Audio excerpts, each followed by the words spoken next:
J'ai déjà eu des commentaires, c'est des choses quand même qui peuvent un peu énerver, tu vois. J'étais vraiment un petit con, on va dire. Après avoir acheté un NFT sur notre site, vous deviendrez un membre exclusif de notre club. Cela veut dire que votre NFT est une carte d'accès privée au Panthéon Business Club. Et aussi longtemps que vous garderez votre NFT, vous ferez partie de notre cercle d'entrepreneurs 3.0. Le Panthéon sera notre plateforme en ligne sur laquelle vous pourrez vous connecter avec votre carte membre. Elle vous permettra d'accéder à nos prochains événements exclusifs dans lesquels vous pourrez discuter avec d'éventuels partenaires et investisseurs. C'est également sur cette plateforme que vous retrouverez les vidéos des meilleurs formateurs et entrepreneurs français, ainsi qu'un carnet d'adresses ultra complet pour mettre toutes les chances de votre côté.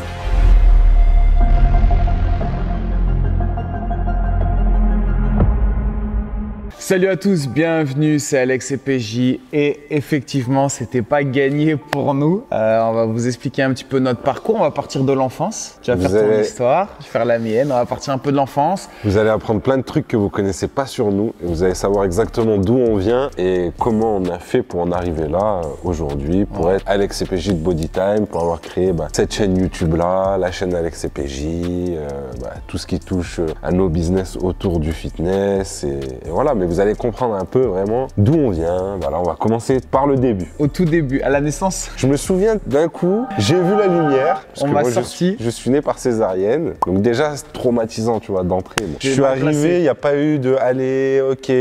J'ai pas pris les chemins habituels, direct au grand jour, tu vois. Donc en plus, là, voilà, on a eu cette idée un peu de vidéo. On est fin 2021. C'était important de faire un petit topo. Donc vas-y, je te laisse attaquer, Alex. Donc ton enfance, ta famille, comment t'étais, ton caractère, où t'as grandi. Ouais, alors moi, pour faire assez rapide, donc je suis fils d'un immigré italien. Donc mon père vient d'Italie. Il a fait toute sa jeunesse en Italie. À 17 ans, il est parti en Suisse. Ma mère, elle est fille d'immigrés algériens. Donc ma mère est née en France. Mes grands-parents venaient d'Algérie. Et ma mère est partie travailler en Suisse. C'est là que, bien sûr, mes parents se sont rencontrés. Donc à Martigny, dans le Valais, en Suisse romande, Suisse française. Donc ils se sont rencontrés là-bas. Je veux juste préciser aussi, parce que ça a son importance et aussi une certaine fierté, tu vois. Donc je suis petit-fils de Moudjahidine, de Fellaga. Je fais partie d'une famille de résistants, du côté de ma grand-mère et de mon grand-père, des deux côtés. Donc mes grands-parents touchent encore des pensions. Explique, résistants par rapport à quoi? Résistants pendant la guerre d'Algérie, c'est-à-dire que c'était pas des harkis, c'était pas du tout des... Ils combattaient pas aux côtés de la France, ils combattaient vraiment pour leur indépendance. Non mais c'est juste pour montrer un peu l'état d'esprit aussi de la famille, parce que j'ai déjà eu des commentaires, c'est des choses quand même qui peuvent un peu énerver, tu vois. En fait, c'est quand tu as une famille où il y a plein de gens qui sont morts dans ma famille parce qu'ils ont défendu leur pays, ils se sont battus contre le colon, etc.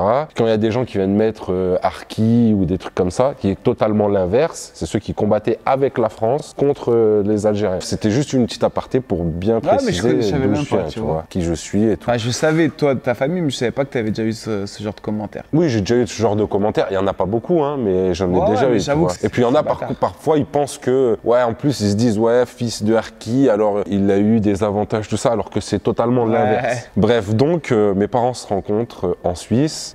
Peu de temps après, j'arrive. Mais t'es né en France? Je suis né en France. Ma mère rentre en France. Elle décide de venir s'installer en France. Et mon père attend que je naisse. Il continue à travailler un peu en Suisse. Attend que je naisse. Et il me semble, quelques jours après ma naissance, il arrive en France. D'accord. Il me voit et il te rencontre. Il me rencontre, tout ça. Et mes parents s'installent en France, dans la banlieue grenobloise, à Saint-Martin-d'Air pour ceux qui connaissent. Et donc là, jusqu'à 6 ans, je grandis dans un quartier populaire de Saint-Martin-d'Air. Ma mère est de Saint-Martin-d'Air, mes grands-parents sont pas trop loin. Tout se passe bien jusqu'à mes 6 ans. J'ai une petite sœur qui naît quand j'ai 4 ans. Et là, mes parents décident de partir. Ils voulaient, je pense, un meilleur environnement aussi pour leurs enfants pour grandir. Donc mes parents font construire une maison. À chaque fois, ils ont pris beaucoup de risques dans le sens où ils hypothèquent tout.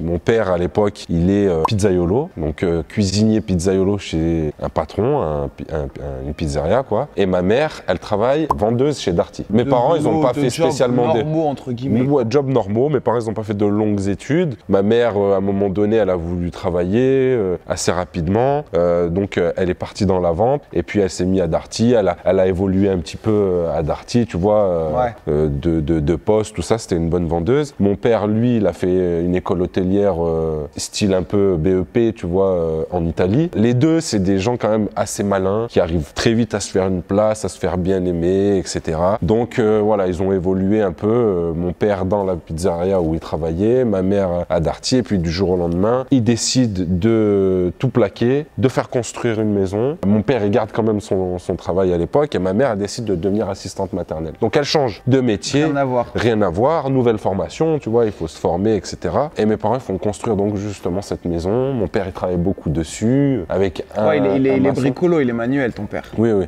Il a travaillé sur les chantiers, il a travaillé pour des primeurs, il a fait les façades, voilà. Mes parents, ils ont fait plein de métiers. Ma mère aussi a fait plein de trucs, beaucoup dans la restauration aussi. Et donc, je grandis dans un village à 20 km de Grenoble, plus calme, tu vois, dans un petit lotissement où il y a que des jeunes parents, des petites maisons, plein pied, tout ça, que des jeunes parents, tout ça. C'est un village populaire, tout se passe bien, je vais à l'école, je suis assez autonome. Moi, à 6 ans, même au CP, je prenais ma sœur. L'arrêt de bus, il était vraiment pas loin de chez nous, tu vois. Je sais que ma mère, elle nous guettait en secret. Enfin, elle me laissait beaucoup de responsabilités. Elle voulait que je sois autonome. Elle m'a appris à tout faire. Je savais tout faire. À 2 piges, je faisais mes lacets, les lacets de tout le monde à l'école. Je suis rentré à l'école à 2 ans. Ma mère, elle m'a fait rentrer à l'école. Elle a menti sur mon âge pour que il m'accepte quelques jours, jusqu'au moment où ils se sont rendus compte que j'avais que 2 ans et 4 mois. Et puis, vu que ça se passait bien, j'étais en avance, tout ça, j'étais précoce un peu. Enfin, je pense pas que de base je le sois, mais c'est que ma mère, derrière, elle m'apprenait beaucoup de choses, tu vois, elle était à fond. Donc, j'ai eu beaucoup de chance à ce niveau-là. Vous allez voir que souvent, les gens ils disent oui, on est parti de rien, on est parti de zéro. Nous, c'est le cas avec PJ, je pense que vraiment, on est parti de rien en termes de finances pour lancer nos business, mais en même temps, on avait tout. C'est dans ce sens-là où je peux dire que j'avais tout, c'est parce que on m'a mis toutes les cartes dans les mains pour que je réussisse. Le mindset, je pense, l'esprit de vainqueur, de conquérant, de tu peux. Mes parents, ma mère, elle m'a toujours fait croire que je pouvais faire ce que je voulais. Tu vois, pour une anecdote, je me faisais taper par un gars en maternelle. J'étais plus petit que tout le monde, tu vois, j'avais 1 an de moins. Je me faisais taper par ce mec et il me piquait mes trucs, tu sais, le goûter, machin comme ça. Et en fait, ma mère, bon, bien sûr, comme n'importe qui, tu vois, quand ton enfant, on lui fait la misère ou quoi, à un moment donné, elle m'a fait croire que j'avais une force surhumaine, tu vois. Genre, elle arrivait pas, elle me faisait croire, j'arrive pas à porter ça, machin, viens m'aider, tout, je viens. Et moi, bon, c'était un truc en fait facile à porter, elle se rend compte, et puis elle me joue tout un cinéma, elle me fait vraiment, je suis matrixé, je me dis, je suis trop fort en fait. Et elle me dit bien, moi après, il y en a qui vont être choqués peut-être, tu vois. Et moi, je dis exactement la même chose à mes enfants. Ma mère, elle me dit toujours, tu tapes personne, tu touches personne, tu insultes personne. Mais si quelqu'un, il te met un doigt dessus, tu l'éclates, tu le défonces. Non mais genre, il te met un petit coup, tu lui en mets 15 et tu le défonces. Personne te touche, tu vois. Et le lendemain, le mec, il revient, il s'appelait Damien, je me souviens encore. Une tête de plus que moi, commence à venir, j'ai tapé.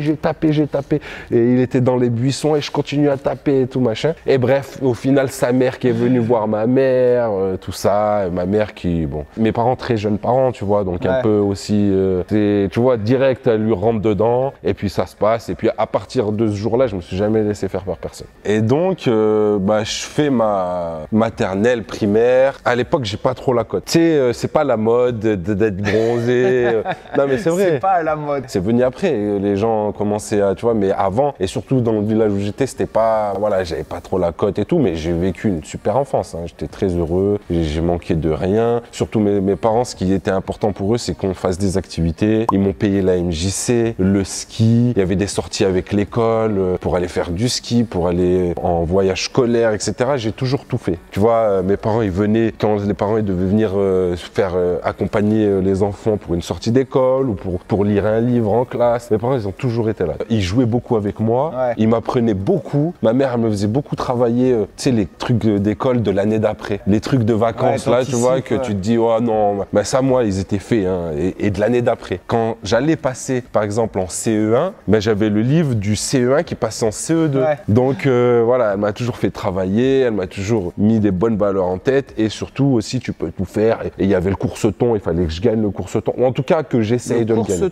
Course-ton, c'était la course, je sais pas, ça s'appelait comme ça. Ah ouais, je connaissais pas. C'était genre un demi-fond, voilà, tu sais, les trucs d'école. Je pouvais le gagner, je pouvais gagner le sprint, je pouvais gagner les Olympiades, tu vois. Physiquement déjà, mes parents en plus étaient sportifs, et ils avaient tous les deux, ma mère c'était une grande sprinteuse, mon père il avait gagné gagné les jeux de l'espoir en Italie là-bas. Et donc, ils m'ont toujours poussé. Ils venaient me voir au sport. Allez, j'entendais mes parents au bord du terrain, tu vois. J'imagine bien. Ouais. Et même mon père qui disait, fais pas la passe, vas-y tout seul. Ouais, ils ont toujours été à fond derrière moi. Fais pas la passe, va tirer. Je pense qu'on n'était pas des enfants pourris ou par les jouets ou quoi. J'avais pas énormément de jouets, mais nous, là, avec les trucs avec lesquels on jouait, c'était le ballon, le foot, et en vrai, je m'en foutais. Ouais. Même à l'époque, je me rappelle mes parents, que ça leur avait fait dépenser énormément d'argent. Ils m'avaient acheté la Sega Mega Drive. C'était un truc, tu vois. Ouais. Mais en fait, au final, j'y ai pas joué parce que c'était pas mon délire, tu vois. Moi, c'était dehors, les potes, la forêt, les cabanes, les vélos, le ballon, tu vois. Ouais. Et c'est là où, en fait, où j'ai eu les meilleurs souvenirs, là où j'ai le plus kiffé, tout ça. Et à cette époque-là aussi, ma grand-mère, elle m'a acheté un ordinateur. C'était le début des ordinateurs. Et puis, tu sais, tout le monde voyait un peu le futur, ça va être avec les ordinateurs, tout ça. Et donc, voilà, tu sais, en fait, tout le monde aussi misait un peu sur moi parce que dès le début,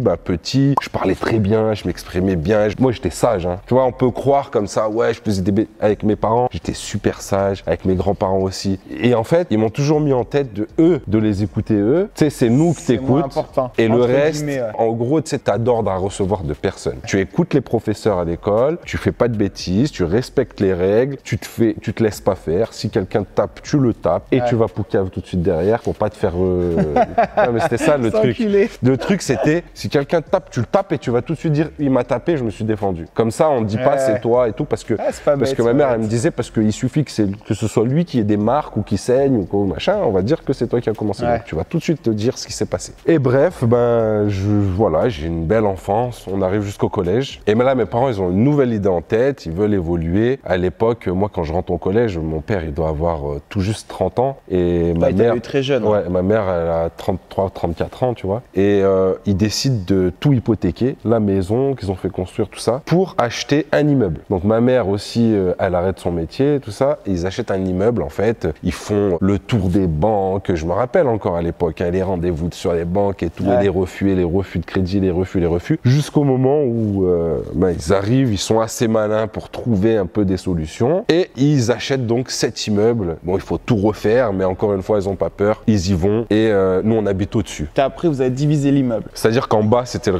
bar-restaurant et au-dessus, c'était nous, on habitait. C'était un ancien hôtel qu'ils avaient acheté, 17 chambres d'hôtel, mais c'était un truc hanté, tu vois. 17 petites chambres d'hôtel, toutes les portes qui grincent. Fallait tout casser, tout. Ouais, sauf qu'au début, pas de budget pour ça, donc ils refont le restaurant et nous, on habite dans les chambres d'hôtel, quoi. Alors, tu sais, t'as tout, t'as des petites salles de bain, mais c'est un hôtel des années 1920. C'est une bâtisse qui a presque 100 piges, tu vois. Donc, tu sais, le décor, tout ça, franchement, c'est pas agréable, tout ça, mais tu sais, au final, j'en ai quand même des bons souvenirs. On a rigolé, tout ça, et même, je me rappelle, pendant un moment, on habite avec l'ancienne propriétaire. Parce qu'il y avait un deal il fallait qu'elle reste là pendant plusieurs mois pour trouver une autre habitation. Donc, elle avait une chambre, genre. Elle avait sa chambre privée avec sa salle de bain à elle, tout ça, mais nous, on habitait là, et petit à petit, mes parents, ils développent ce restaurant, ça marche, ça se développe, pizzeria, restaurant, spécialité italienne, ça marche, ça se développe, etc.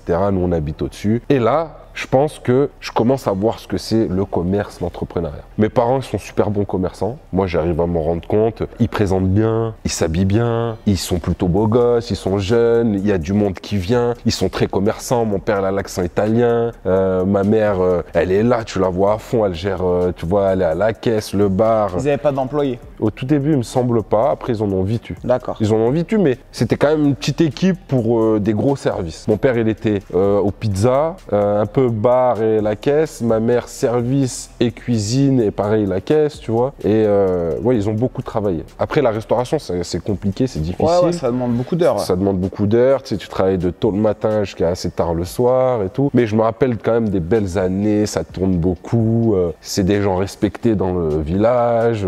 Voilà. Ouais.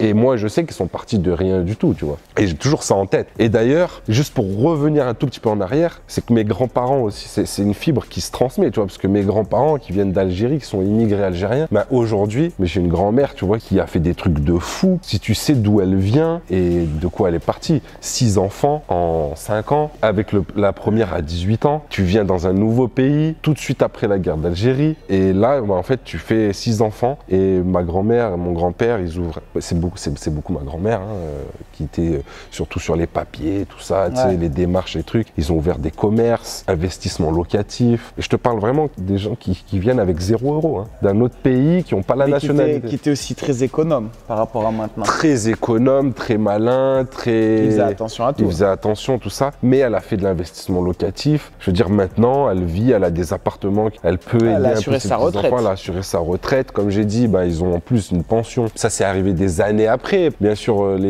tu vois, les combattants de la résistance, ils ont été reconnus des années plus tard, tout ça. Ouais. Voilà, mais en tout cas, à chaque fois, tu vois l'évolution. Eux, ils sont partis de ça, ils sont arrivés à là. Mes parents, ils sont partis de là, ils arrivent ici. Toi, dans ta tête, t'as déjà, moi, je vais partir de là, il faut que j'arrive là-bas, tu vois. Et donc, voilà, j'ai la chance de grandir là. Et mes parents, ils me poussent toujours, tout ça. Après, ils sont à fond dans leur truc, donc moins derrière pour l'école, etc.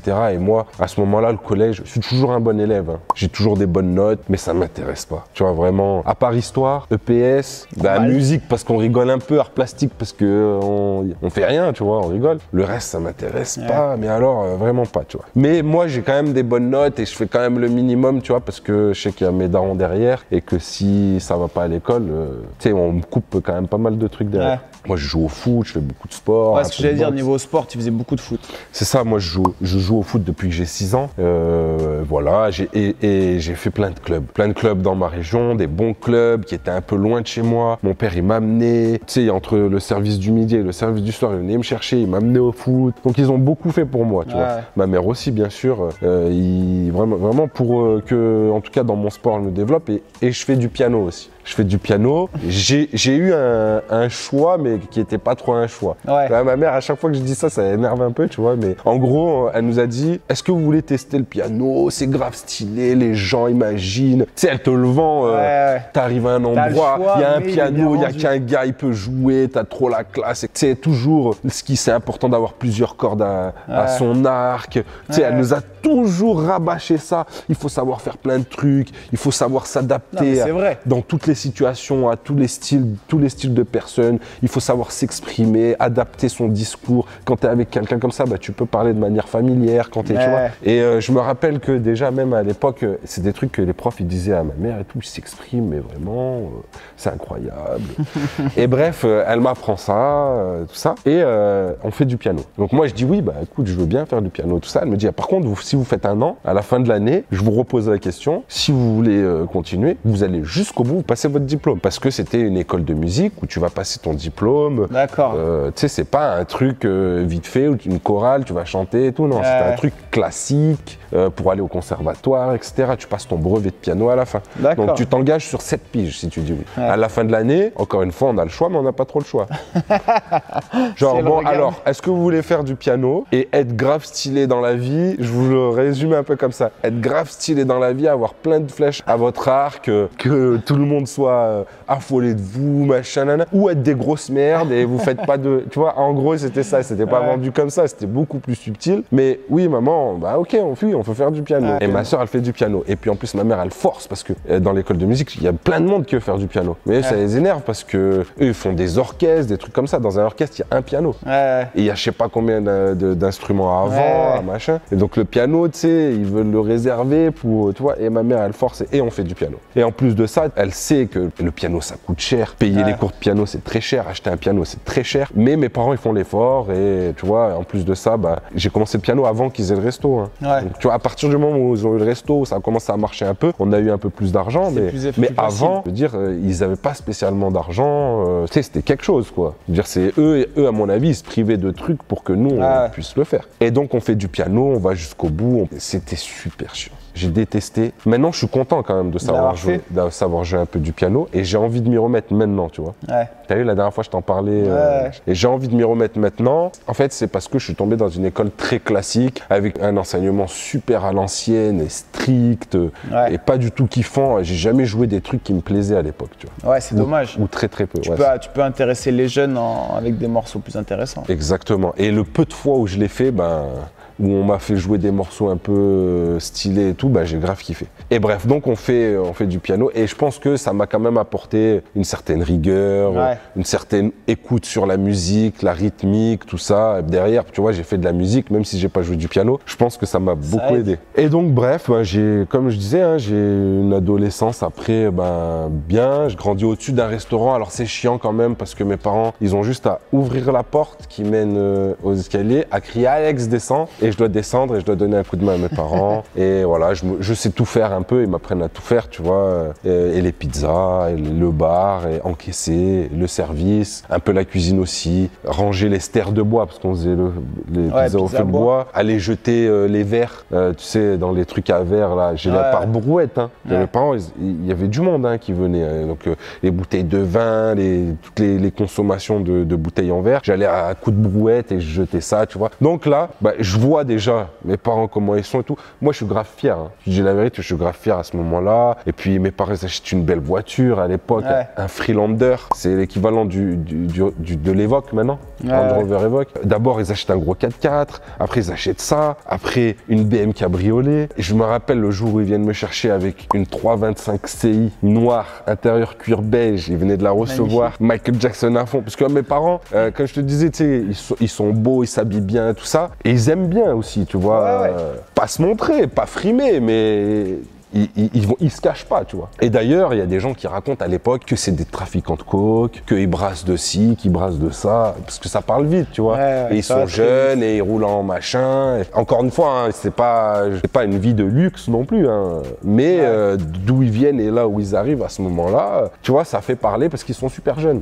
Et encore une fois, maintenant, je pense qu'on voit de plus en plus des gens entreprendre jeunes, mais à l'époque, c'était beaucoup plus rare. Et donc moi, là, ce jour-là, je m'en souviendrai toute ma vie. Ils viennent me chercher Michael Jackson. Et moi, je sais pas à ce moment-là que c'est mes parents. Je vois de loin, je dis, oh la BM.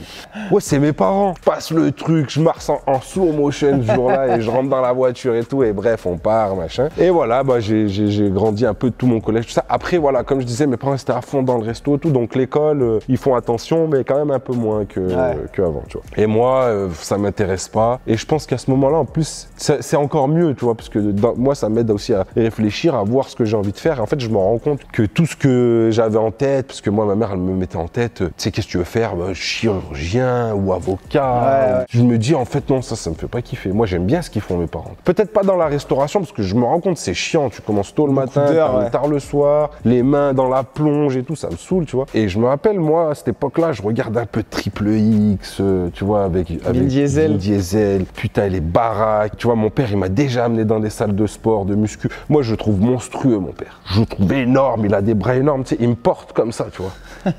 Je me tiens là, il me soulève, je trouve son bras, il est énorme et tout. Et j'ai toujours trouvé grave stylé les mecs musclés et tout, tu vois. Dire mon grand-père, il m'a surnommé Antar en arabe, tu vois, parce qu'il y avait une série et c'était un mec, c'était un peu le Zorro du bled, tu vois. Il était sur son cheval et il était balèze, tu vois, des gros muscles. Et moi, déjà, tout petit, je disais, papy, regarde comme je suis musclé et tout. Tu sais, je montrais mes muscles et tout, donc il m'a surnommé comme ça. C'est mon nom de scène, tu vois, dans la musique. Et bon, je le fais un peu en décousu, tu vois, mais il y a des trucs qui me reviennent. Normal. Et donc, voilà, je passe toute l'adolescence, tout ça, avec ma série de potes, les mêmes que tu connais, hein, qui sont devenus les tiens par la suite. Oui, on fait des conneries un peu, mais il n'y a jamais rien de grave. Mais on est tous un peu dans le biz. On est tous un peu, on aime l'argent, tu vois. Moi, je travaille depuis, j'ai 12-13 ans un peu avec mes parents. Je travaille pas mal en traiteur, machin, avec Greg, service. Et on essaie toujours d'avoir des idées. Et on se projette toujours dans le futur. Et nous, quand on sera là, on sera là-bas.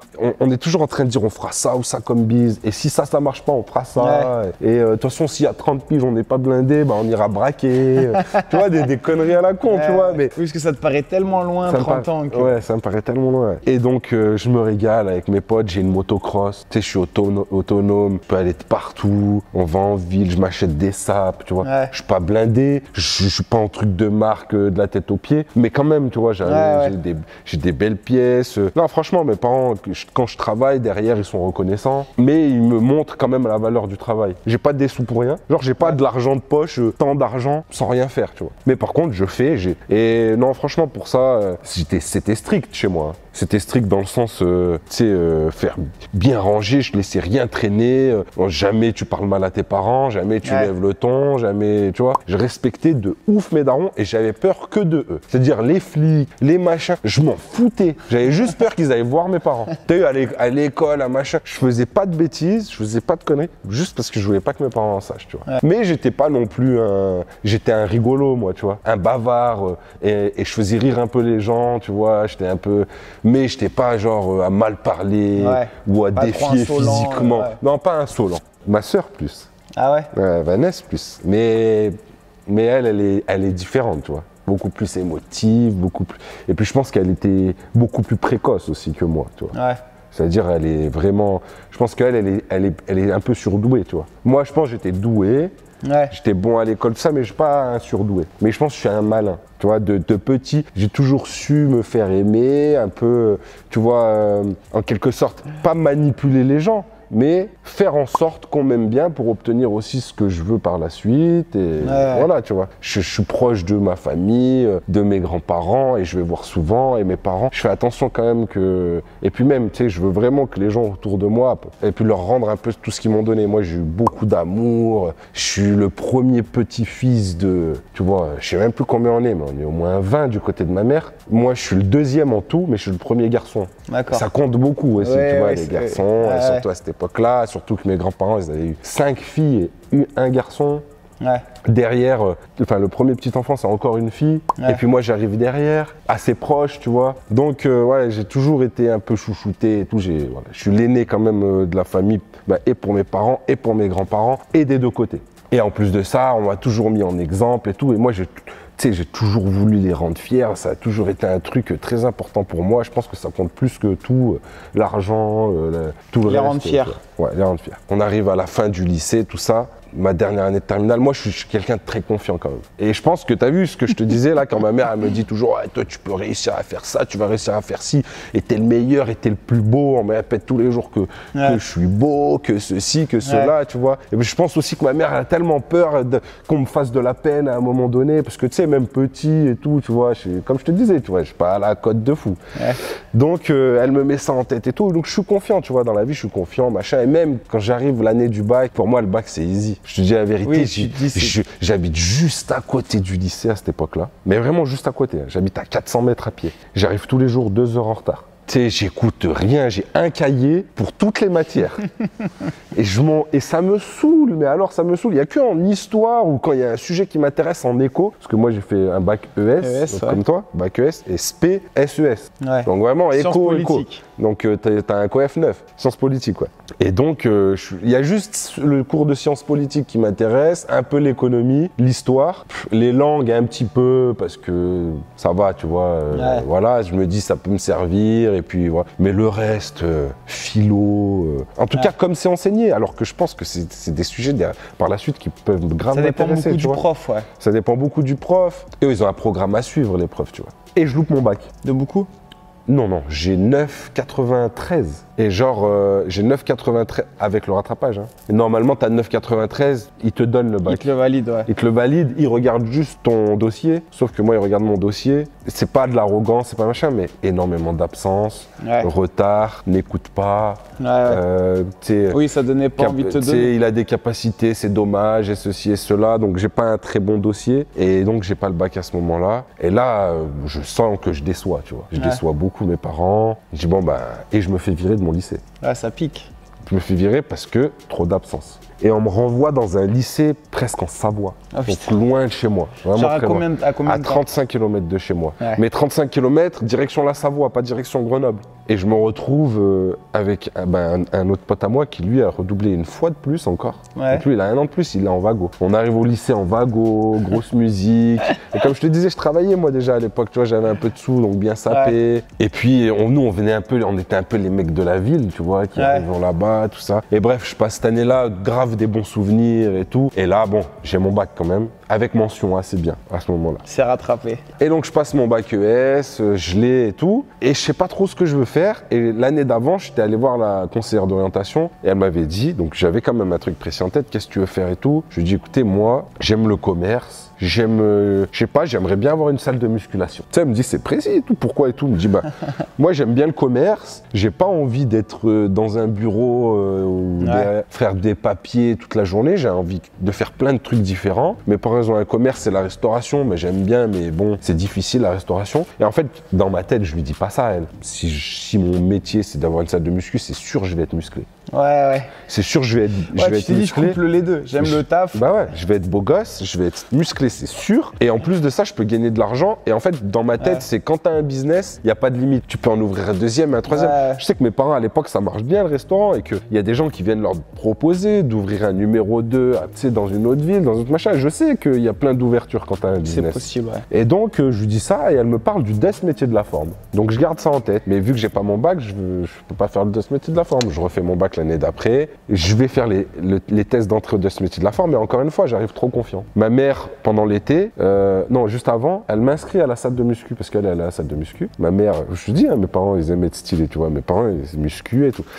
Sachant que maintenant, tout le monde va à la salle pratiquement, on va dire une grande partie. Mais c'est vrai que même nous, quand on a passé, c'était beaucoup plus rare. Il y avait beaucoup moins de gens qui allaient. Ça se voit, il y avait très peu de salles de sport par rapport à maintenant. Et donc moi, je fais un peu de la muscu, je fais de la muscu et tout. Et je vois qu'en fait, déjà, j'ai pas mal de force pour les tests, tu sais, les tests d'entrée, et je me dis, oh putain, je suis bien, tu vois. Donc j'y vais confiant. Et en fait, je me rends compte le jour J qu'il y a des cours de step et tout. Cours collectifs, et pour moi, c'était pas si compliqué que ça. Je pensais un cours de step, c'était ok, maintenant on monte, on descend, on monte, on alors descend. c'est chorégraphie. Alors en fait, c'est des vraies chorégraphies, c'est de la danse avec un accessoire. Et là, je me retrouve à faire des trucs. Alors en plus, moi, je me dis, je sais bien danser et j'ai le rythme. Enfin, je sais bien danser. À ce moment-là, j'ai l'impression que je sais bien danser. Mais en boîte, j'ai toujours eu la musique, tu vois. Je fais de la musique, je connais le rythme quand même, je sais bouger et tout. Mais en fait, rien à voir. Il faut comprendre le principe de faire tout à gauche, tout à droite, la symétrie, machin. L'année donc où je le loupe, je finis 32 ou 33e. Et il y a 30 personnes. Il y a 30 personnes de prise. Pile poil. À l'époque, c'était comme ça. Et pas de liste d'attente. C'est-à-dire si sur les 30, il y en a 10 qui décident au final de pas venir, mais il y en a que 20. Et ça sur 3 villes de France. Donc en fait, il y a 60 personnes dans toute la France par an qui peuvent faire le desk métier de la forme.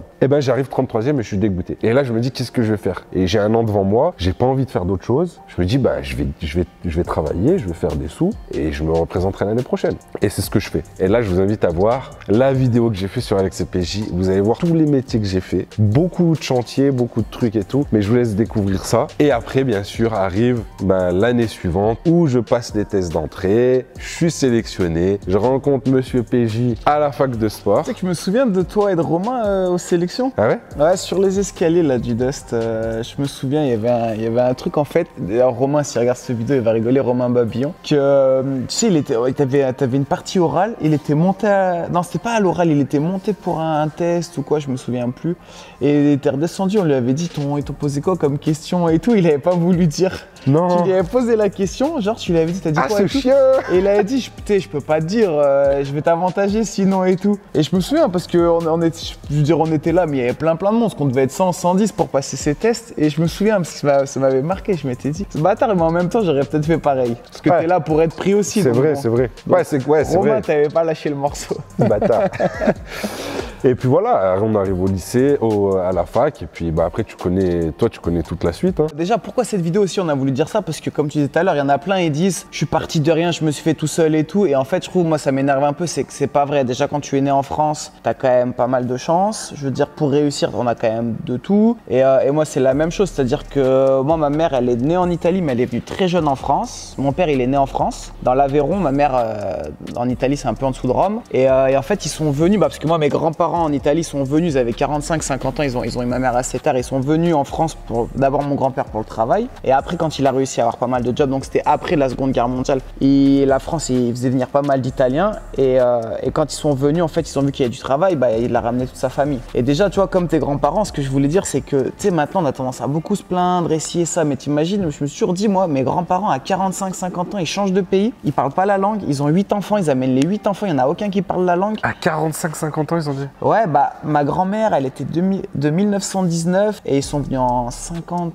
je crois. Donc non, 40 ans. Ça, ou 60, ouais, 41 ans, ils sont arrivés en France. Je crois que mon grand-père est venu en 59 et ma grand-mère un peu après. Mais ce que je veux dire, c'est que tu sais, lui, il est venu bosser et eux, après, ils sont arrivés. Tu parles pas et t'as 8 enfants. Et donc, ils ont beaucoup d'écart, ma mère avec. Il y en a qui avaient 20 ans et tu vois, jusqu'à ma mère qui avait 2-3 ans, tu vois. Et bref, et mon père, lui, il est de l'Aveyron et pareil, mon grand-père il avait monté une boîte, une société dans le transport. Donc, mon père est monté après bosser avec lui et c'est là qu'ils se sont rencontrés, donc à Roanne, à 1 heure de Lyon, dans l'Alvar, ceux qui connaissent. Nous, j'ai 2 grandes sœurs, on n'avait pas spécialement d'argent, mais on n'était pas spécialement. Enfin, je pense qu'on est dans la classe qu'on appelle la classe moyenne, ce que je trouve qui vit plutôt difficilement en France, mais malheureusement, c'est ce qui représente la majorité des Français. C'est-à-dire que mon père bossait, quand j'étais jeune, ma mère, elle bossait pas et on était 5. Donc, quand je veux dire c'est un peu dur, c'était dans le sens, voilà, comme tout le monde, un petit peu, c'était un peu dur les fins de mois, mais on vivait bien. Et j'ai eu, en fait, mes 2 sœurs sont quand même pas mal plus grandes, 7 ans et 9 ans d'écart avec moi. Et donc, elles, quand elles se sont mises à bosser à 18-19 ans, c'est devenu plus facile pour nous aussi. Et moi, j'ai toujours été le petit chouchou un peu. Tu vois, de l'inverse de toi, j'étais pas l'aîné, moi j'étais le dernier. Mon père, il voulait un garçon, il a eu 2 filles et 7 ans après la deuxième fille, ils m'ont eu moi. Donc même, je le fais chier maintenant, tu vois, mais je lui dis, tu m'as kiffé direct. Je lui dis, t'as pleuré quand je suis né, il veut pas avouer, mais je suis sûr il a pleuré. Et voilà, et je veux dire, j'avais ma grand-mère, pareil, en fait, on vivait à côté de chez mes grands-parents, ma grand-mère italienne, enfin mes grands-parents italiens, et après plus que ma grand-mère, et c'est vrai que j'étais le chouchou un peu, tu vois. J'avais ma cousine à côté, pareil, ma cousine, elle vivait aussi à côté, donc... Enfin, j'ai toujours été le chouchou, en fait, j'avais plein de mamans, tout le monde s'occupait de moi, on pouvait rien me dire, je foutais rien. Mes sœurs, elles devaient débarrasser, mettre la table, faire la vaisselle, machin, moi je foutais rien. J'étais vraiment un petit con, on va dire, mais après, je pense que j'étais assez gentil, tu vois, comme toi. J'étais bon élève, que ce soit... Enfin, en tout cas, à partir de la mi-primaire, voilà, j'étais plutôt bon élève et tout. Et je veux dire, je faisais pas chier, enfin, tu vois, je faisais pas de grosses conneries. J'étais mauvais CP, CE1 à l'école.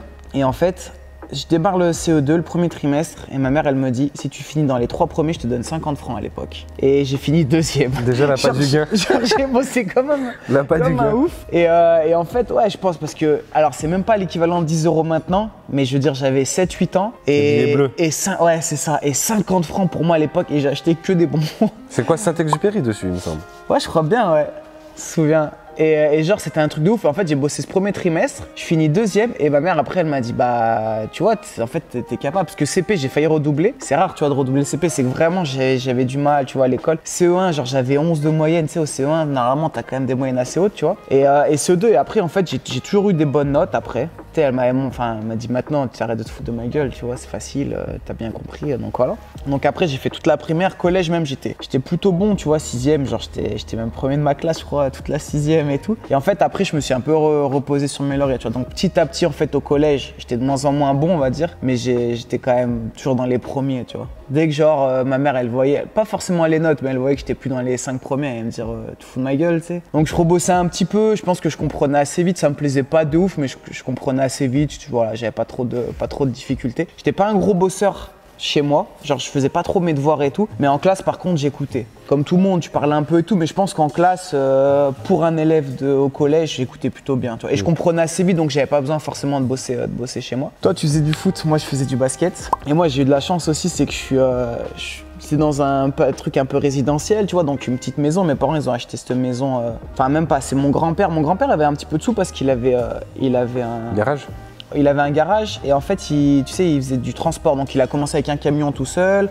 Après, il y avait mon père. Après, il a pris plusieurs. Et je crois qu'ils sont montés jusqu'à 7-8 chauffeurs. Tu vois, il transportait livraison et tout. Donc, il avait un petit peu de sous. Et il avait acheté cette maison-là. Et en fait, il avait dit à mon père, mon oncle et ma tante, voilà, le premier qui se marie, et j'offre cette maison-là. Et mon père, ils se sont mariés direct.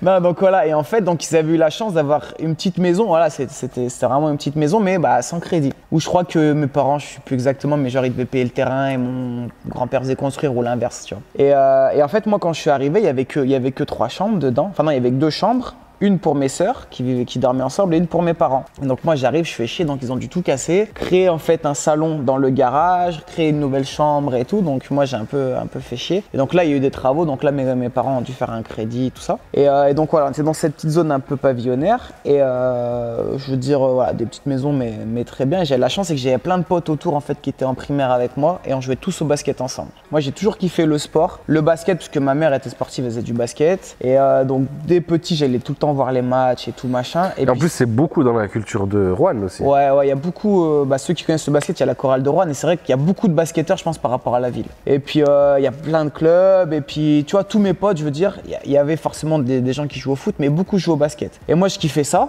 Je suis allé faire une fois ou deux du karting, j'avais kiffé, mais en fait, c'était hyper cher. Du hockey aussi, tu m'as expliqué. Et le hockey, ouais, ce que j'allais dire, en fait, c'est les deux sports. En fait, je suis allé voir plein de sports, je voulais faire du jiu-jitsu, mais il fallait faire du judo avant, donc j'avais pas voulu. Je voulais plus un peu me taper et tout, et judo, j'avais pas accroché la séance de judo. Ouais, ce que je t'avais dit, ouais. En fait, moi, je voulais faire karting, comme je te dis, mon père, il m'a amené une fois ou deux, en fait, parce que j'avais mon beau-frère qui avait acheté un kart. Donc, j'allais un peu les dimanches. Eux, en fait, ils avaient leur carte et ils allaient tourner. Et moi, en fait, je kiffais. Et donc, un mercredi après, mon père, il m'amène. En fait, c'était 8 € les 20 minutes pour les enfants. Et donc, voilà, je fais, l'équivalent de 8 €, je pense que c'était 40 ou 45 francs à l'époque. Parce que, ouais, ça devait être en francs. Ouais. Je dois avoir l'équivalent de 10 ans, tu vois, 10-11 ans. Et en fait, 2-3 semaines après, on y retourne. Je ramène un copain aussi. Et puis, tu sais, là, en fait, ouais, j'aime bien. Et le mec, il commence un peu à vendre à mon père. Voilà, il peut prendre une licence, il peut faire ça. Après, il peut acheter son carte et tout. Et tu sais, en fait, ils m'ont jamais empêché. Mais tu sais, mes parents, ils m'ont dit, voilà, t'aimes vraiment. C'est vraiment. Je pense que si j'avais dit oui, c'est toute ma passion. Non, mais ils t'ont fait comprendre, c'est un gros effort. Ouais, c'est cher, tu vois. Mais voilà, elle m'avait dit ça. Et pareil, peut-être un an après, en fait, il y avait un film, je crois, ça s'appelait Les Petits Champions, quoi. Ils jouaient au hockey. J'avais trouvé trop stylé. Et avec un pote, on voulait faire du hockey. Parce qu'en fait, nous, on avait des rollers et on faisait du hockey sur goudron, tu vois. Ouais. On se faisait 2 t-shirts et on. Street hockey. Voilà, street hockey, tu vois. Et donc, j'avais voulu m'inscrire aussi au hockey. Donc, ma mère, pareil, elle m'amène à la patinoire et en fait, il lui explique l'équipement et tout. C'est hyper cher. Je veux dire, une licence de basket à l'année, c'est 60 balles. Enfin, à l'époque, c'était. Et puis, t'as besoin de rien à part une paire de baskets, quoi. Ouais, et déjà que ça coûte quand même un peu, mais voilà. Et donc, tu sais, c'est pareil, ma mère, elle m'a dit, si vraiment tu veux le faire, on fait, mais réfléchis bien, tu vois, parce que forcément, ça allait leur engendrer des coûts, de faire un peu plus attention, donc voilà. Et moi, je kiffais vraiment le basket, je pense que je m'étais dit, voilà, tu sais, je kiffais pas plus le hockey, le kart que le basket, je me dis, basket, c'est très bien. Donc ça, ouais, je dois avoir entre 8 et 12 ans, tu vois, et quand j'ai commencé à arriver à peu près au collège, en fait, j'ai ma grande sœur, la plus âgée, qui s'est mariée, qui est partie de la maison, qui elle s'est mise à bosser, qui s'est mariée, donc là, avec mon beau-frère, je disais, donc déjà, ça a fait un coup un petit peu en moins pour mes parents, ils continuent de l'aider un petit peu, mais déjà, ça faisait un peu moins. Ma deuxième sœur, elle avait 2 ans de moins qu'elle. Pas longtemps après aussi, elle est venue vivre elle à Lyon avec son mec et pareil, elle s'est mise à bosser dans un hôpital et tout. Donc c'est vrai que je me suis retrouvé un peu tout seul. Donc je dirais que j'étais le chouchou, mais là, il y a une chambre de libre en plus, donc j'ai eu une plus grande chambre. Mes parents, ils avaient un petit peu plus de sous, donc toi, j'ai pu avoir, j'avais la télé dans la chambre, enfin j'avais une pièce avec ma télé. Tu vois, j'ai pu avoir un truc un peu plus stylé, tu vois, que mes sœurs, elles ont pas forcément eu. On était 5, on avait qu'un salaire. Ma mère en plus s'est mise à prendre un autre job. C'est-à-dire qu'au départ, il y avait que mon père qui bossait. Ma mère, moi, elle nous gardait et tout. Après, elle avait pris des enfants, comme ta mère d'ailleurs, assistante maths. Et c'est vrai qu'après, je pense que tu gagnes, mais assistante maternelle, c'est pas forcément non plus la folie, c'était pas l'idéal. Et quand mes sœurs sont parties, elle s'est mise à bosser dans une boulangerie. Donc là, d'abord dans une chocolaterie, après boulangerie. Donc c'est vrai qu'on avait 2 salaires, moins de charges. Donc là, je veux dire, c'était un peu plus facile pour eux. Et je voulais dire aussi, ça faisait penser à un truc tout à l'heure, ce que tu disais, c'est que, tu sais, par exemple, je pense que les gens ont de plus en plus de pouvoir d'achat et les gens, ils ont l'impression d'en avoir moins en moins. Mais tes parents, et je pense comme les miens et comme sûrement la plupart, je veux dire, ils n'avaient pas de dépenses plaisir inutile, tu vois, il n'y a pas d'abonnement Netflix. Là maintenant tout le monde a Netflix, abonnement internet, Spotify. Abonnement téléphone, Spotify, et en fait si tu ressembles tout ça, ça représente peut-être 100 balles par mois que en fait ils n'avaient pas. Donc en fait même si on gagne mieux notre vie maintenant, enfin la moyenne française, je trouve qu'en fait on les dépense aussi dans plein de choses qu'avant ils dépensaient pas. Avant ils faisaient attention, ils cuisinaient beaucoup plus que maintenant, on se fait beaucoup livrer Uber Eats, enfin tu vois, il y a beaucoup de choses qu'on dépense qui n'étaient pas le cas avant. Et bref, et ouais, du coup collège, toujours plutôt bon élève, tu vois, je suis pas un tueur, je fous pas le bordel, tu vois, j'ai rarement eu des convocations ou des machins, tu vois. Un peu casse-cou? Ouais, un peu con, mais je pense comme tout le monde, tu vois, je me mets 2-3 bonnes boîtes, je tombe en scooter genre à 13 ans. Casse les chicots aussi une fois? Ouais, c'est vrai. Si c'est lui, c'est mieux. Tu sais, je vais vous la raconter parce que vraiment je suis ridicule. J'espère mes enfants ils seront pas comme ça. Mais genre, tu sais, sur la barre de foot, que moi j'étais tout le temps dehors. Et là, c'est une vraie chance, j'étais tout le temps avec mes potes dehors. C'est-à-dire que mais c'est pareil en fait, moi aussi. On se rejoignait à début d'après-midi, jusqu'au soir, on rentrait manger, on ressortait jusqu'à 22h. Mes parents ils avaient confiance, ils savaient qu'on faisait pas trop de conneries. Et dans un quartier, tu vois. Donc, mais je pense qu'on a grandi un peu dans le même style de zone. Et moi, c'est pour ça aussi que mes parents ils ont voulu déménager pour nous laisser plus de liberté, tu vois, qu'il n'y ait pas trop de mauvaise fréquentation, même si c'était populaire, ils faisaient attention, ils regardaient avec qui on traînait, les parents de machin, c'est qui. Ouais, ils se connaissent. Ouais, mais pareil, moi j'allais chez un pote, mes parents connaissaient les parents, donc très jeune, je veux dire, à 8-9 ans, je partais en vélo tout seul, j'allais voir mes potes, machin, donc. Et ça, vraiment, c'est une chance. Comme tu disais, les jeux vidéo, moi c'est pareil, j'avais eu, je crois, la Sega Mega Drive aussi, tu sais, je suis même pas sûr ce que c'était, mais je crois que c'était ça. Tu mettais des jeux comme des ça. jaquettes, mais c'est pareil, franchement, je jouais jamais, j'ai dû avoir 2 jeux et je jouais jamais. Moi j'ai joué avec le jeu de démo qu'il y avait dedans, Sonic. Ah mais je l'avais, je crois, j'avais Sonic et je devais avoir NBA Live 95. Ben, moi j'avais Sonic et trucs de foot, où tu pouvais jouer avec les murs en salle. Ouais, mais c'est ça. Mais tu vois, moi je joue jamais, déjà parce que j'étais pas un grand fan des jeux vidéo et surtout je préférais 10 fois, on était dehors. On faisait pas des grosses conneries, tu vois, mais on allait, je sais pas, à la pêche, on allait sonner, on allait débrancher le truc du camion de pizza, on allait, tu vois, des petites conneries. Voler les cerises de machin la nuit, le maïs de trucs, tu vois. Mais je trouve que c'est. Enfin, moi, j'aimerais bien que mes enfants ils aient un peu la même jeunesse parce que c'est lourd, tu vois, d'avoir vraiment des amis d'enfance comme ça. Ah ouais, donc je disais, je vous raconte l'anecdote pour la dent. Donc en fait, on fait un foot et après on saute sur la cage de foot, tu sais, tu passes tes jambes au mieux, tu fais soit le cochon pendu, soit tu te lâches et tu fais un petit salto comme ça. Et moi, je sais pas, franchement, j'étais un peu con. Je me mets en cochon pendu comme ça, je mets un peu les mains et je dis, tu penses, j'arrive à lâcher, à attraper mes genoux, à faire demi-tour comme ça et retomber sur les pieds. Et tu sais, mes potes, ils me disent, non, ce qu'il me faut pas dire, tu vois, ce qu'il faut surtout pas me dire. Donc je suis en cochon pendu, je sais pas si vous connaissez le cochon pendu, mais c'était un jeu qu'on faisait. Con, hein. Bon, en soirée, un peu alcoolisé, en fin de soirée. Genre, tu penses que tu. Non, laisse tomber. Non, laisse tomber. Non, dis-moi. Non, laisse tomber. Oh, on a très bien qu'on a essayé de soulever des. Ouais, des machins qui se veulent faire 1,5 tonne. Je suis sûr que t'arrives pas à le soulever, c'est mort. Et on s'arrachait un peu, on l'a jamais soulevé. Et là, en fait, ils me disent tous, non, tu peux pas et tout, ça va être chaud, tu vas pas réussir, t'auras pas le temps. Tu sais, ça m'énerve. Je suis toujours suspendu, hein, comme ça. D'un coup, tu sais, faut y aller. Genre comme un saut en parachute. Allez, vas-y. Je lâche. J'ai eu l'impression de faire ça et j'étais déjà au sol. Donc je tape la tête, la première, mes potes. Oh, franchement, j'ai l'impression, tu sais, j'ai été un chewing, je me suis éclaté, donc j'avais la tête, c'était sur de la pelouse, hein, pourtant, toute brûlée. Là, je me relève et en fait, je me rassois tout de suite, donc je tombe pas dans les pommes ou quoi, mais un peu comme ça. Et tu sais, mes potes, ça va. Je crois que je devais être en 5e, je crois. J'allais rentrer en 5e, genre. Donc je devais avoir 11 ou 12 ans, 12-13 ans. Je m'assois, je passe ma langue et je sens ma dent, elle est cassée en deux, dans la truc comme ça, là. Je leur dis, ma dent, elle est cassée. Je fais comme ça et tous, ils me disent, oh, ouais. Là, pour moi, ma vie, elle est finie. C'est-à-dire que pour moi, défiguré, toute ta vie, tu vas être comme ça, tu sais, c'est fini, je veux dire. Ah, tu savais pas qu'on pouvait refaire Non, pour moi, ma vie, elle est finie, tu vois. J'ai 12 ans et je me dis, j'ai niqué ma vie. Donc là, il y a Sam, mon pote, là, qui me dit, ah putain, je l'ai retrouvé. Donc il me retrouve mon bout de dent. Je le mets dans ma poche. Je me dis, peut-être ils peuvent me le recoller ou je sais pas, tu vois. On part en vélo. Je me souviens juste que je suis en vélo et tu sais, je vois tout noir, tout trouble et tout. J'arrive vers chez moi, c'était vraiment pas loin de chez moi, tu vois. J'arrive, ma mère, elle me voit arriver, elle sort. Elle me dit, qu'est-ce que t'as fait? Donc je lui explique, je suis tombé et tout. Elle voit mon bout de dent. Bon, elle m'amène à l'hôpital, tu sais, il me faut passer tous les tests pour la nuque. Après, j'étais tout courbaturé en fait, mais rien de cassé, heureusement d'ailleurs. Et voilà, et en fait, elle m'emmène voir le dentiste. Il me dit, non, mais je vais te mettre un petit bout, machin. Et depuis, j'ai toujours un bout en résine en fait. Et quand il m'a dit, ah non, mais c'est pas grave, je vais te mettre un bout, tu sais, il m'a sauvé ma vie. Enfin, vraiment, je me suis dit, merci, incroyable, merci. T'as la photo en plus défigurée. Voilà, faut que je la retrouve, je vous mets la photo défigurée. Voilà, je tombe en scooter à 13 ans. Un pote qui a un scooter, il a 14 ans, il vient d'avoir le scooter. Je tombe, j'ai pas de casque, je glisse sur des graviers, machin. Je m'ouvre tout le coude, je rentre chez moi. Ma mère, il n'y avait pas ma mère au début, donc je vais chez ma tante qui habite à côté. Elle essaie de me nettoyer avec un gros savon. Ma mère, elle arrive, elle me dit, mais non, mais là, t'as besoin de points de suture. Elle me dit, t'avais un casque? Oui, maman. T'avais un casque? Oui, maman. T'avais un casque? Non, maman. Elle me défonce. Elle me dit, mais t'es un fou, machin, c'est hyper dangereux, tu vois. En fait, je comprends, encore plus avec du recul quand on a des enfants, qu'elle a eu peur, tu vois, pour moi. Et donc, point de suture, machin. Et là, ça m'avait calmé, tu vois. Bah, j'avais 13 ans, j'avais pas encore 14 ans. Ça m'avait calmé où je m'étais dit, tu sais, faut peut-être un peu, j'arrête quand même d'être con, tu vois. Tu sais, enfin, moi, à 13 piges aussi, j'ai pris une boîte aussi en scooter avec le scooter d'un autre gars d'ailleurs. Et lui, il est décédé, hein. Mais quelques années plus tard, mais ouais, j'avais 13 ans, j'ai éclaté un scooter d'un autre gars aussi. Tu sais, ça m'avait fait mal, tu vois. Enfin, même pas, je crois que mon pote, sa mère, elle avait pas voulu que je le repaye, je lui répare son truc, elle a dit c'est de sa faute à lui, machin, alors que c'est moi qui lui avais niqué son scooter. Heureusement que c'était un très bon ami, mais tu sais, je me sentais très mal, tu vois. J'avais honte, voilà. Moi, une fois, j'ai été puni parce que j'avais soi-disant pas porté le casque, alors que je l'ai toujours porté. Ah ouais? Un flic est venu dire ça à mes parents, moi je sais ce que je fais, tu vois. Ouais. Dire rouler vite, roue arrière, tout ce que tu veux. Trottoir, machin, rond-point en plein milieu si tu veux. Mais le casque, j'ai toujours porté. Ouais. Et serré, tout ce que tu veux. J'avais un vrai casque de cross en plus. Alors déjà, j'ai jamais mis le casque comme ça sur la tête. Ouais, parce que c'était la mode à l'époque. Ouais, juste posé. Posé comme ça. J'ai jamais fait ça. J'avais un vrai casque de cross avec le masque, tu sais. J'ai jamais fait ça. Et je me rappelle, j'avais été puni de vacances. Genre, un pote à moi, il m'avait invité chez ses grands-parents. J'étais pas. Ouais, pour rien.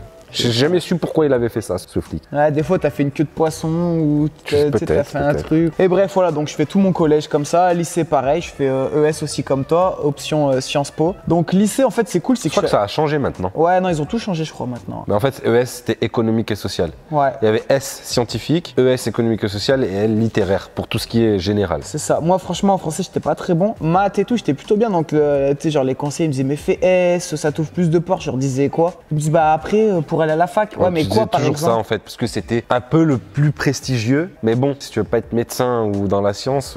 Ouais, non. Et du coup, je dis non, mais moi, franchement. Et puis, on m'avait dit, ES, c'est un peu plus simple et tout. Tu sais, je m'étais dit, franchement, vu que je sais pas ce que je veux faire, je vais pas me casser la tête. En fait, c'est plus simple et c'est ce qui t'ouvre le plus de portes aussi. Ouais, et en fait, c'est ça. Après, il me disait, il y a aucun truc que tu peux pas faire avec ES que tu peux faire avec S. Tu veux dire, tu veux faire médecine, tu peux rentrer en ayant fait ES. Enfin, tu vois, c'est plus compliqué, mais je savais que de toute façon, en médecine, c'était pas un truc qui m'intéressait, moi. Et donc, je fais le lycée. J'ai de la chance, pareil, je suis avec des potes. Donc, voilà, on est 3-4 potes, vraiment des amis d'enfance. On se retrouve dans la même classe, donc c'est plutôt lourd. J'ai le bac avec mention assez bien. Sans forcer. J'ai bossé, mais ouais, pas beaucoup. Ma mère, en fait, elle m'engueulait toujours pour ça. Elle me disait, t'es un gros feignant et t'as de la chance de t'en sortir. Parce que, tu sais, elle avait envie un peu de me savate. Tu sais, genre, elle me disait, t'as fait tes devoirs et tout. Genre, non. Et tu sais, le lendemain, t'as révisé pas trop et je m'en sortais plutôt bien, tu vois. Petit à petit, quand même, j'étais toujours de moins en moins bon. En fait, plus t'avances dans les cours et plus tu te rends compte que si tu fais rien, à un moment donné, ça passe plus. Ouais, collège, ça passe, lycée, ça passe. À la fac, tu te rends compte si vraiment t'apprends pas, t'as pas ton diplôme, quoi. Ouais,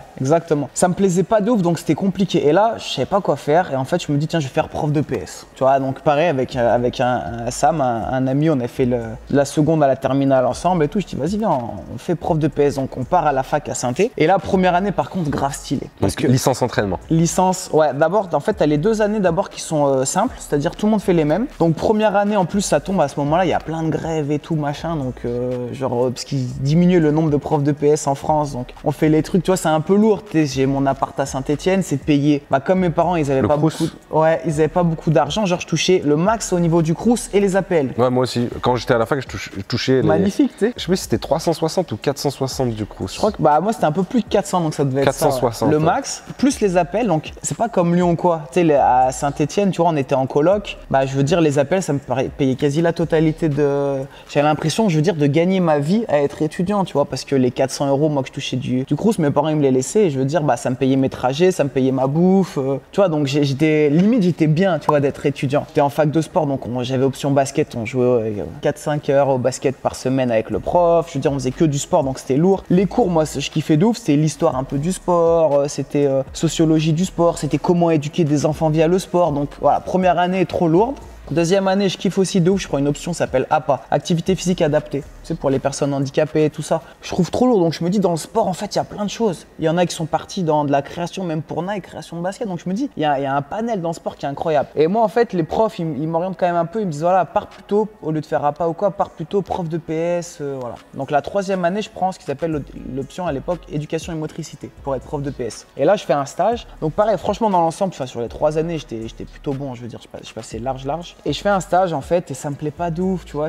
Déjà moi je me retrouve, d'ailleurs il y avait une fille avec qui j'étais en seconde qui est en terminale et moi je suis son prof de PS. Ah ouais. En stage.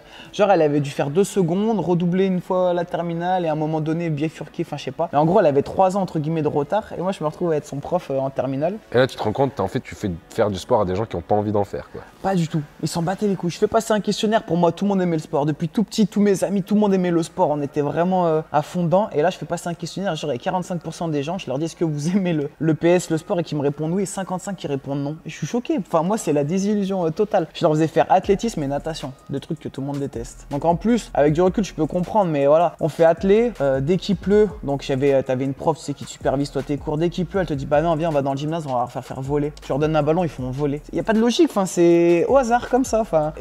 C'était ça, dès qu'il y avait une possibilité de faire foot, qui disait foot, tout le monde ouah. Ouais. Et puis s'il y avait tous Sauf les autres trucs. Sauf que les filles elles ont pas envie. Ouais. dès qu'ils avaient bac blanc, bah, je faisais pas cours. J'avais fait un stage aussi avec des collèges, pareil, c'était basket. Je me dis, trop lourd, c'est ma discipline. Je me rends compte, je me fais grave chier. Enfin voilà, je prends pas de plaisir. Et donc je leur dis, bah voilà, moi je vais pas continuer. C'est un concours qui est dur en plus à avoir. Et en fait, tous mes potes qui étaient peut-être entre guillemets moins bons que moi en cours, eux, il y en a pas mal qui le tentent, d'ailleurs qui l'ont eu et qui ont été profs et tout. Et moi vraiment, ça me fait pas kiffer, tu vois. Et je me renseigne, pareil, pour faire le DOS métier de la forme. Et donc je regarde ça et tout, et j'annonce ça à mes profs. Je me fais convoquer, ils me disent voilà, donc enfin je me fais convoquer, genre ils me chopent dans les couloirs 2-3 profs et ils me disent ouais PJ fais pas ça, regarde franchement prof de PS, tu l'auras t'inquiète pas. Je dis mais moi c'est pas la peur de pas l'avoir qui me fait changer, c'est juste que ça m'intéresse pas de ouf. Et ils me disent mais regarde tu peux éduquer les gens par le sport. Alors je dis oui et non parce que t'as 2 heures de sport. Au lycée pour moi j'éduque pas via le sport en les voyant 2 heures. Je dis tous ceux avec qui j'étais, les profs ils connaissaient même pas les prénoms de tous les élèves. Je dis j'ai peut-être pas eu des bons exemples mais pour moi c'était pas intéressant. Et ils me disent ouais pitié regarde t'as les vacances, tu bosses que 20 heures par semaine, machin. C'est des trucs qui font rêver, quoi. Et limite, je me suis dit, bah, tu sais, t'es ouf. Enfin, moi, ça m'intéresse encore moins. Je veux dire, tu me dis ça, c'est nul, tu vois. Et donc, ça m'a vraiment décidé à faire le DOS métier de la forme. Et je passe les tests. Romain, il veut pas balancer les réponses. Et bref, on se retrouve au DOS métier de la forme. Et donc là, on est tous les deux, on est même tous les 6, je crois, on est 6 au fond de la classe. On traînait à. On était le 6. Ouais. Moi, je voulais juste rajouter aussi qu'à ce moment-là, moi, mes parents se sont séparés de 1 ou 2 ans auparavant. Donc aussi il y a le restaurant qui va fermer parce que bah, bien sûr il faut qu'ils se séparent et qu'ils se divisent le truc. Moi j'ai travaillé donc pendant toute cette année-là, donc encore une fois allez voir la vidéo sur l'AlexCPJ. Et en fait la première année j'ai la chance de toucher le chômage. Je déclare pas je dis pas que je suis à la fac parce que t'as pas vraiment le droit, tu vois. Donc je dis pas que je suis à la fac, je touche le chômage et je fais pas la demande du Crous. Ouais. Donc le Crous c'est une aide pour les étudiants en gros en fonction du revenu, la bourse voilà en fonction du revenu de tes parents. Donc je fais pas la demande parce que je touche le chômage et que tu peux pas accumuler les deux, tu vois. Mais j'ai le chômage un peu moins d'1 an, tu vois. Je me fais sauter le permis aussi à cette époque, je sais pas si tu te souviens. Ouais. Je me fais retirer le permis, il m'arrive un peu des salades, c'est un peu la galère niveau un peu perso et judiciaire. Juste voilà, judiciaire à cause du permis. Et puis derrière, deuxième année, je touche pareil les 460 de la bourse. Et le Crous, c'est, je me rappelle à l'époque, 400, ouais c'était ça. Et j'avais un loyer de 700 et quelques et j'étais en coloc avec Ramzi. Donc une fois que tu as enlevé tes 360 euros 375 euros même je crois je payais ma part de loyer, il me restait même pas 100 balles, tu vois. Et là j'ai usé de ma ruse, machin. Je te rappelle, je sais pas si tu te souviens à l'époque, déjà en fait les trajets, moi c'est les trajets qui me coûtaient cher parce que j'avais de quoi manger, tu vois. J'avais 200 balles par mois que ma mère me donnait. Je me souviens parce que ma mère elle me déclarait que j'habitais encore chez elle.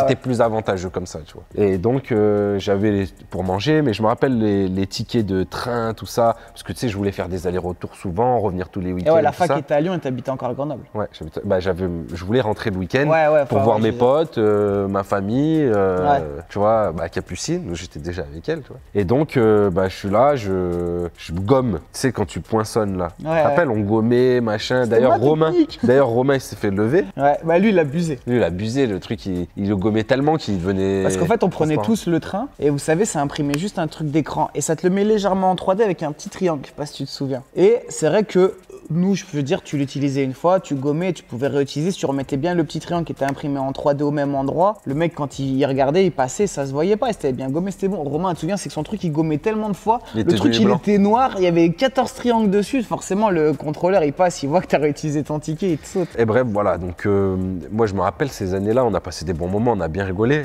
Tu te souviens, j'étais pas vraiment là aux soirées, ou je sortais pas vraiment parce que j'avais pas de sous à l'époque, enfin j'avais pas d'argent à dépenser bêtement entre guillemets, et je sortais plus quand je rentrais le week-end, parce que il y avait Capucine, elle travaillait un petit peu, j'étais souvent...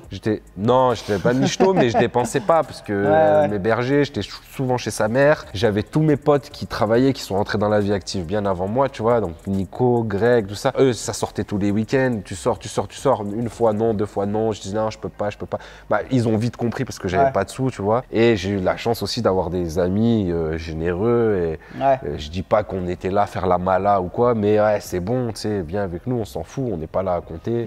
Quand j'avais mon chômage ou que je travaillais, que j'habitais encore chez mes parents, moi j'ai payé pour les autres, tu vois, quand c'était... c'est donnant-donnant. Voilà. Et je pense pendant longtemps, mes potes, tous mes potes, ils avaient plus de sous que moi, un bon moment, et tu vois, ils m'ont payé, Capucine, elle m'a invité en vacances, tu vois. Mais en fait, une chose très importante que je voulais dire aussi, mes parents, ils savaient même pas que je galérais niveau financier, tu vois. Parce que moi, à partir du moment, parce que je suis parti de chez moi à 18 piges, à partir du moment où je suis parti, j'avais envie de réussir seul. J'avais vraiment envie de, ça va, t'as besoin de quelque chose? Non, nickel, t'as besoin de rien? Ouais, non, jamais, tu vois. J'avais mes petites combines avec Rams, on faisait jamais de grosses bêtises, tu vois.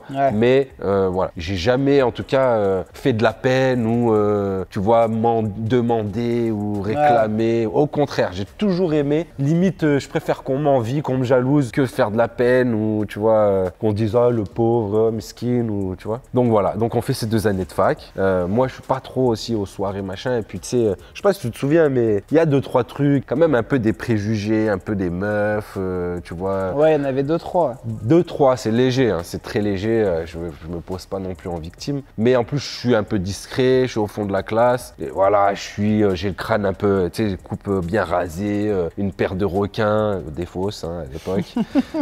Et puis ouais, je fais un peu. On avait commandé. Je commande un truc, tu vois, je sais plus comment s'appelait ce site à l'époque. Tu commandes et moi je commandais mes baskets en fait dessus. Sportjack? Non, tu sais, c'était genre gravement cher, ça venait de Chine et je te dis, commande là-dessus machin, putain, tu commandes et ça s'est fait choper à la douane. Et c'est quand même un poissard ce mec. Quand je disais la vidéo sur la FAQ de lui, moi je commandais les baskets, même je commandais pour mes potes et tout. Les baskets pour jouer au basket, c'est grave parce qu'en plus c'est dire que le maintien il était pourri, tu peux avoir 2 baskets différentes, mais j'avais les Jordan qui coûtent 250 balles, je les avais à 25-30 euros. Et je veux dire, le style passait avant la santé. Et je me rappelle, c'était un Noël, putain, c'était incroyable. J'avais pris tous les cadeaux. Moi, je m'étais pris une paire de TN Louis Vuitton à l'époque. J'avais pris une montre Cartier à mon père. J'avais pris un sac. Un site de faux en fait, bien sûr, de contrefaçon. Contrefaçon. Mais en fait, à l'époque, déjà à l'époque, personne portait du luxe. Si t'en avais, c'était du faux. Et puis là, Pej, il m'avait montré, c'était grave de la qualité. Nous, on avait les faux trucs à l'époque du Maghreb, tu vois. Avant qu'il y ait la Chine, la Turquie qui fassent des trucs vraiment, tu vois, vraiment bien copiés, on va dire. Et donc, montre Cartier, un sac Vuitton pour ma mère. Tu vois, j'avais commandé à l'époque pour 400 €. C'était tout ce que j'avais. Et je me fais choper par la douane. Je me souviens parce que tu sais, je me dis, putain, merde, c'est un peu à cause de moi, tu vois. Et en fait, la douane, en plus, tu dois payer normalement une amende plus le prix des vrais.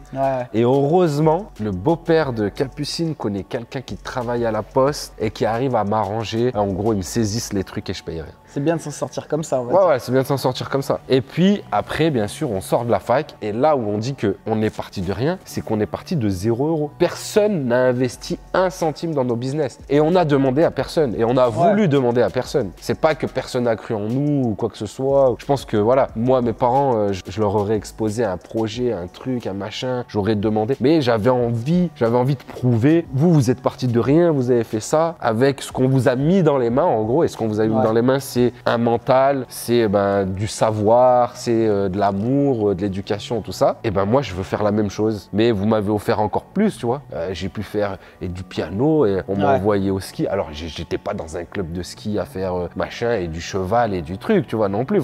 Mes parents, pour payer le piano au début, c'était très compliqué. Le ski, en fait, ils ont toujours été très malins à trouver les bons trucs, les bons endroits où ça allait coûter pas cher, mais je serais bien entouré, tu vois. Et puis, même si ça coûtait un peu cher, ils faisaient des sacrifices sur autre chose. Je suis parti en vacances toutes les années, tu vois. Moi, j'ai de la chance aussi d'avoir une maison en Italie, donc que mon père a hérité, tu vois. Et on a toujours d'ailleurs, on allait en vacances tous les étés. Mais en plus de ça, à partir de mes, je sais pas moi, je dirais 10 ans, je crois que c'est ça, la première année c'était mes 9 ou 10 ans, on partait aussi en vacances en France.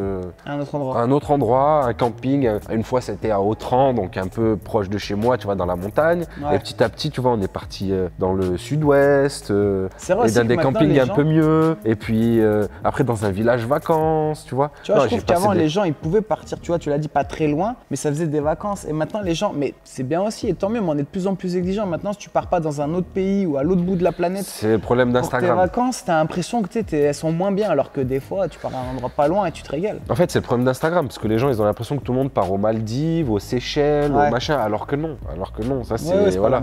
Et puis même ceux qui y vont, ils rentabilisent leurs photos pendant 300 ans.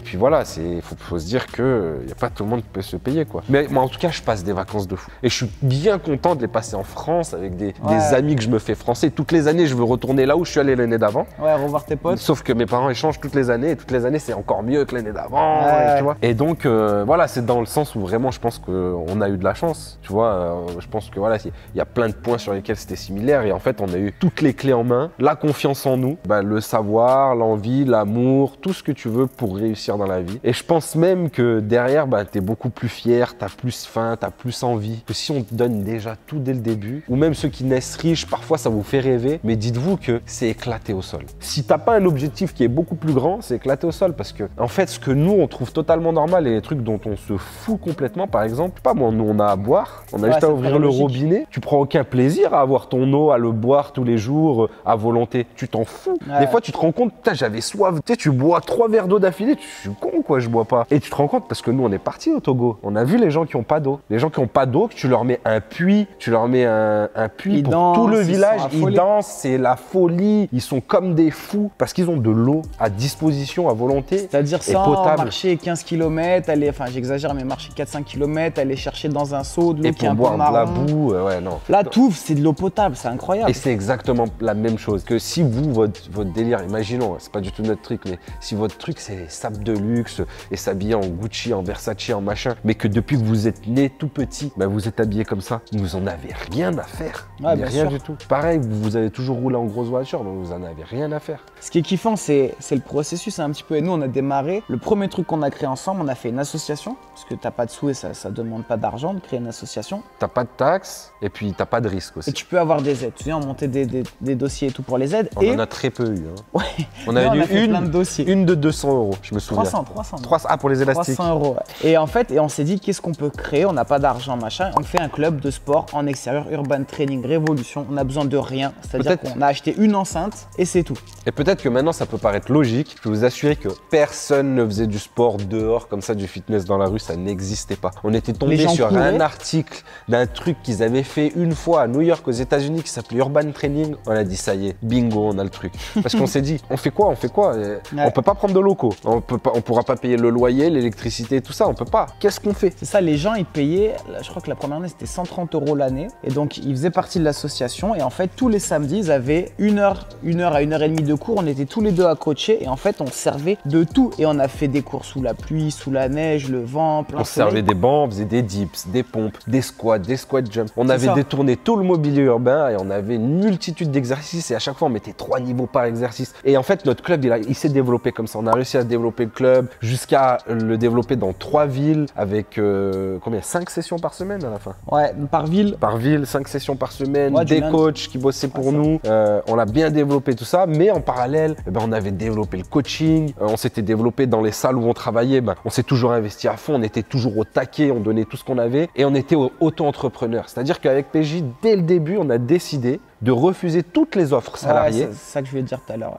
Parce que tous les autres nous prenaient pour des fous à la fin, avec la plupart. Ils disaient, mais attendez, là, t'as un CDI, t'as tant, tu sais que t'as ça à la fin du mois, t'as tes congés payés, t'as ci, t'as ça. Et nous, on a tout refusé dès le début, toutes ces offres-là. On s'est mis en auto-entreprise, on a beaucoup plus galéré dès le début. On allait proposer nos services dans les salles. Au début, bien sûr, personne ne te connaît, t'es personne. Donc, tu vas vendre ton cours à 20, 30 balles de l'heure pour un auto-entrepreneur. Et à la fin, quand c'est toi qui ramènes les gens dans la salle de sport, quand tes cours sont pleins, quand les gens doivent s'inscrire à l'avance à ton cours parce qu'il n'y a pas de place, et toi tu vas augmenter tes tarifs, tu vas demander à la salle 40, puis 50, puis 60, puis 70 € de l'heure. Et pareil pour les programmes de sport, pareil pour les heures de coaching. Ouais, tu fais petit à petit. Petit à petit. Au début, on a fait des coachings gratuits pour avoir des avant-après, pour montrer de quoi on était capable. Et petit à petit, on était les plus demandés de notre région. On avait des coachs qu'on sous-traitait. Et là, en fait, ça a commencé, parce qu'on a charbonné, on était à fond. On s'est toujours développé, on a toujours essayé de faire du mieux possible. Et puis, on s'est mis sur YouTube parce qu'à un moment donné, je pense aussi, tu vois, cette fibre là, de se dire, ok, bah, c'est quoi l'étape d'après? On gagne bien notre vie. Je pense pour des mecs de 21, 22 piges, on était coach. On gagnait 2-3 000 euros par mois et c'était entre 2010 et 2012. Hein. Donc dites-vous, 2-3 000 euros à cette époque-là pour des mecs de stage là, on était très bien. Et là, on se dit, on arrête tout pour se mettre sur YouTube. On croit à YouTube en 2012, en 2013. Alors, on développe quand même YouTube au début en parallèle. Voilà, et en quand 2013. on sent qu'il y a un truc, voilà, là on se dit, ok, on se focalise un peu là-dessus. Mais on sent qu'il y a un truc quand personne n'y croit, hein, dans le fitness en tout cas. En fait, tu gagnais pas beaucoup de sous à l'époque, en tout cas avec YouTube. Non, tu gagnais pas beaucoup de trucs. Il y avait personne qui en vivait à temps plein de YouTube. Je pense pas que, même les plus gros, Cyprien, Norman et tout à l'époque, je pense même pas qu'ils en vivaient. Et moi, je me souviens juste après la fac, j'avais dit, moi, mon grand-père, il avait eu un peu de sous. Et tu vois, c'était particulier, c'est qu'il donnait pas forcément beaucoup. Et même, enfin, il a pas beaucoup aidé mon père et tout, voilà. Paix à son âme, mais c'était le cas. Et en fait, quand par contre, à un moment donné, je sais pas pourquoi, il leur avait donné genre un petit peu de sous. Et mes parents, ils ont divisé en trois, ils ont donné à mes deux sœurs et à moi quand j'étais à la fac. Et genre, je reçois 3 000 euros, je dois avoir 1 000 euros moi sur mon compte, donc je me retrouve avec 4 000 euros. Qu'est-ce que je fais? Je pars 2 mois à Miami, je m'arrache. T'as une famille d'accueil. Tu les as pas dépensés bêtement. Parce que tu pars à Miami, mais tu pars pas faire la mala, tu vas en cours aussi. Ouais, j'allais à l'école en fait. Tu voulais apprendre l'anglais? Ouais, voilà, je m'étais dit c'est cool. Et puis c'est Miami, tu vois, ça m'avait toujours fait rêver et tout. Donc je pars avec ma copine de l'époque. Mais c'est important, tu vois, de montrer quand même si t'es dans une démarche. Ouais, je vais utiliser mes sous, je vais m'éclater parce que lui, vraiment, son kiff, le rêve américain, joueur de basket, il a toujours kiffé les States. J'ai pas pu, je veux dire, j'ai pas pu voir de match. Enfin, tu vois, je veux dire, mais c'était juste, au moins j'étais à Miami, tu vois, j'avais pas forcément d'autres sous là-bas, mais j'étais à Miami. Comme tu dis, en fait, c'est que moi, on m'avait proposé plein de, tu sais, sur Lyon pour être salarié dans une salle. On avait tout refusé pareil, sauf que moi, j'étais en auto-entreprise et je devais rentrer de Miami et je devais attaquer dans une salle. Et genre, je devais me faire à peu près 1003, 1004 en auto-entreprise. Donc, j'étais quand même assez serein. Sauf que, genre, je dois être le 15 août. La salle qui devait ouvrir, c'est la salle de David, ça ouvre pas. Donc, genre, je perds la moitié de mes heures. Je me retrouve, j'avais genre un peu dans des assos et un tout petit peu, je crois, dans une salle. J'avais une soirée, un truc comme ça. Et j'avais pas encore de coaching, j'avais pas encore développé le coaching. Je me retrouve l'équivalent, je devais avoir un salaire de 650, 700 euros.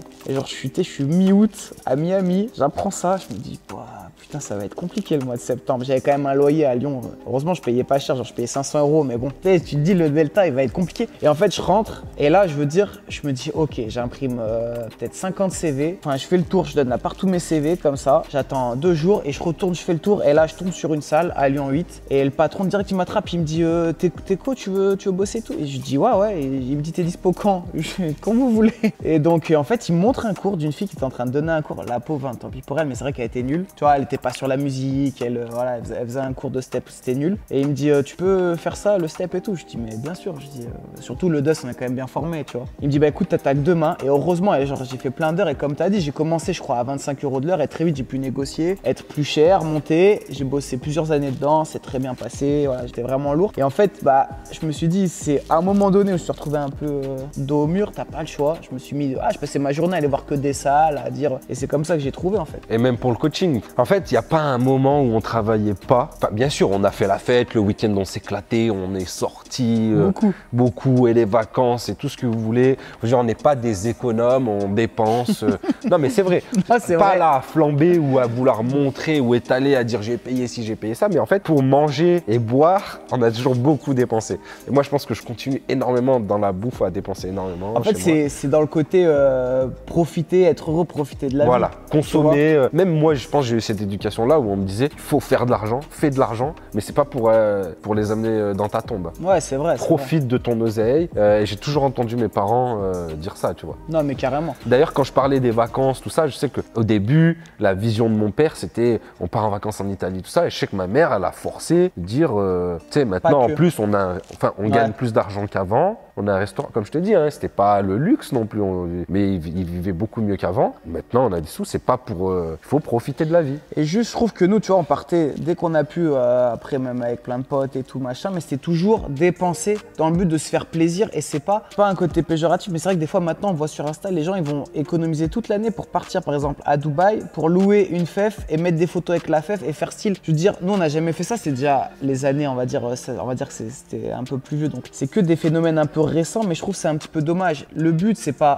dépenser de l'argent pour dire aux autres, regardez ce que moi j'ai, c'est dépenser de l'argent pour se régaler. Je veux dire, nous, on pouvait faire des soirées, mais même pas forcément dans un endroit grave stylé. On n'était pas non plus tout le temps en train de faire des stories, à dire, regardez où je suis. Je pense que les fois où on a le plus dépensé, c'est que tu t'amuses tellement que t'es vraiment pas en train de filmer. Ouais, quoi. Ouais, exactement. C'est un peu le côté un petit peu négatif. Des fois, maintenant, les gens, ils veulent plus être ou avoir, ils veulent vraiment paraître. C'est vraiment que sur ce délire-là. Nous, comme il a dit, on n'est pas économe, mais c'était pour se régaler. C'était, je veux dire, on regrette pas. Il n'y a pas des dépenses où on se dit, putain, j'aurais pas dû, j'ai claqué 1 an de salaire pour juste faire croire aux gens que je suis blindé, tu vois. Et puis quand on achète des voitures, c'est parce qu'elles nous font kiffer. Après, bien sûr, on va vous les partager, on va vous montrer les trucs, mais c'est vraiment pas le but d'une vie, quoi. Enfin, je veux dire, moi, demain, si j'achète une voiture, c'est que je peux l'acheter limite 3 fois, quoi. Ouais, sinon, ouais. tu l'achètes pas.